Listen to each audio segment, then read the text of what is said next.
même très curieux de savoir comment voilà l'arrivée à l'islam. Ah, alors j'étais étudiant à l'université en France et puis j'ai eu l'occasion de pouvoir rencontrer des étudiants étrangers qui étaient de passage en France, musulmans, des étudiants soudanais qu'une connaissance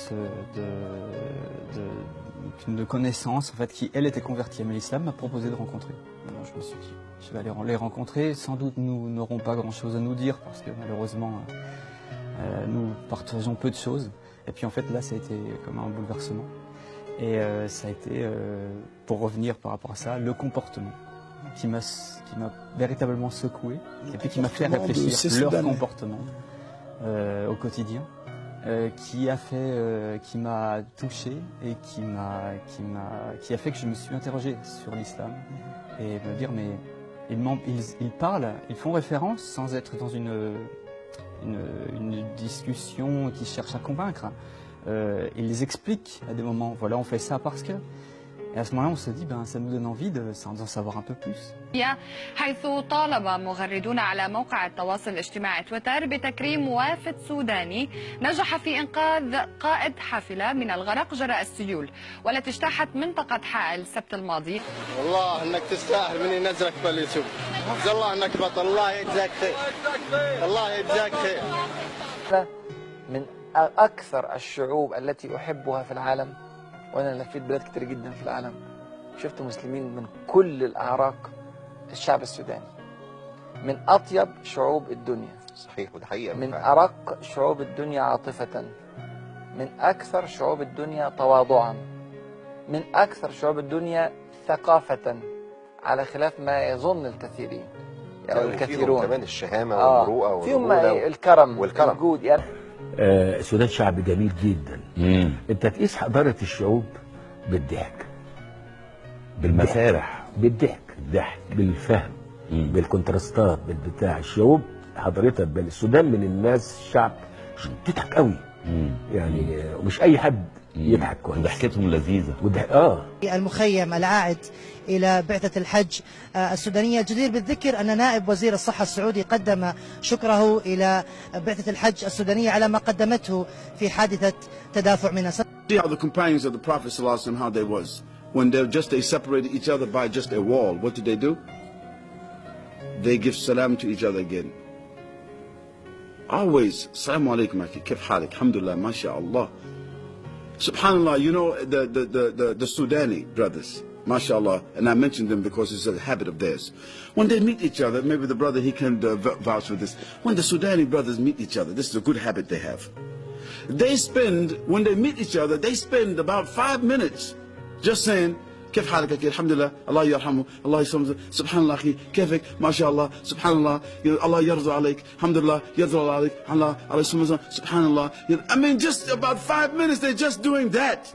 And what is this for? To increase the love for each other and the respect for each other.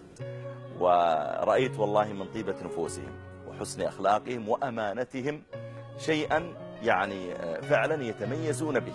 ولذلك تجد حتى أهل هذا البلد الذي سنتكلم عنه الآن، حتى إذا جاءوا موظفين في الشركات في الغالب أنهم يشتغلون محاسبين لأمانتهم، أو مندوبي مبيعات، الشيء اللي فيه فلوس يشغلونهم فيه لشدة أمانتهم. من هو هذا البلد؟ السودان أكيد. سبحان الله. السودانيين هم اللي علمونا الكورة، والسودانيين هم أول من أسسوا الأندية الرياضية في السعودية، والسودانيين هم أول حكام في مباريات كرة القدم السعودية. كرة القدم السعودية أسسها السودانية. نعم. وبدون شك. وكان فضلهم كبير على الرياضة السعودية، لا كلاعبين، لا كحكام، لا كإداريين. وأي واحد سعودي رياضي ينكر يعني أفضال وجمايل الأخوة السودانيين من الجيل القديم إلى اليوم فهو يعني شخص يعني ناكر للجميل.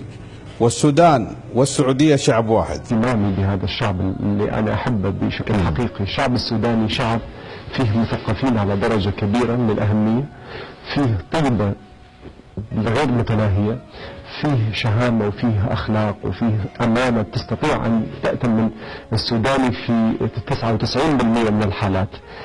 أنا شايف هذا الشعب عاشرناه بالعراق وحبيناه كثيرا وأتمناه كثيرا، وعدد كبير منهم كان عايش بالعراق ومحبوب من قبل الشعب العراقي. السودان، أنا أسألك أخي المعز، من لا يحب السودان؟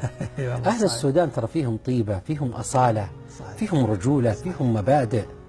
لذلك السوداني حينما تلاقيه يقول السوداني لا يفعل، ويطلق كلمة عامة عن السودانيين كلغة المبدأ. أسأل لهم الدوام، هذه أصل العروبة وأصل الخلق، فلهم كل الاحترام والتقدير. تمام.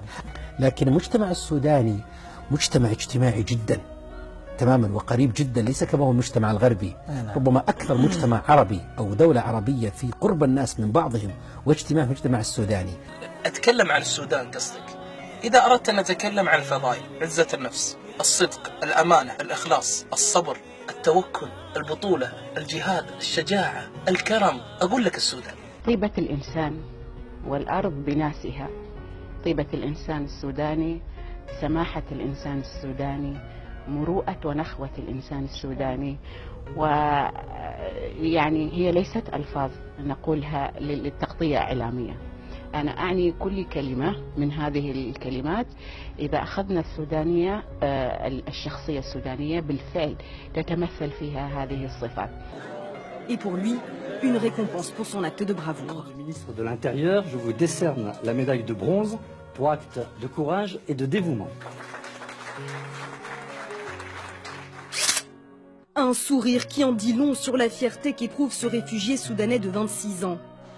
يا أهل السودان الذين التقيت بهم في أماكن كثيرة سواء في السعودية أو في مناطق الخليج، فلم أسمع والله إلا الثناء عليكم والمحبة لكم والرغبة في التواصل معكم. وأسأل عدد من الإخوة عندنا سواء في السعودية أو في الخليج، إذا سألته عمن عمل معهم من الإخوة السودانيين سواء في الشركات أو الأطباء أو غيرهم، والله لا أسمع إلا الثناء عليكم والمدح لكم. الفنانة الكبيرة فردوس عبد الحميد، أهلا بحضرتك مدام فردوس. أهلا وسهلا.